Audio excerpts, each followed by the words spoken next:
সালামু আলাইকুম ভিউয়ার, সবাই কেমন আছো? আজকে আমাদের বাসায় ইফতার প্রোগ্রামের জন্য আমার ওয়াইফ নিজের হাতে বেগুনি বানাচ্ছে। আসলে এই বেগুনি বানানোর জন্য প্রথমে বেগুন কেটে নেওয়া হয়েছে। বেসন, ময়দা, আটা, আর লবণ, হলুদ, মরিচের গুঁড়া দিয়ে সব মিক্সচার করে নেওয়া হচ্ছে। মিক্সচার করা শেষ, পেস্ট বানানোর জন্য হালকা পানি দিয়ে পেস্ট বানানো হচ্ছে। আসলে পেস্ট হয়ে যাওয়ার পর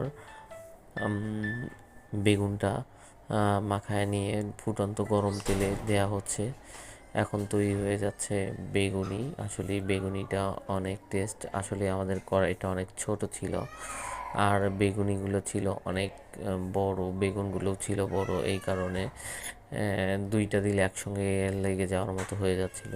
এই জন্য একটা একটা করে দেওয়া হয়েছে। আসলেই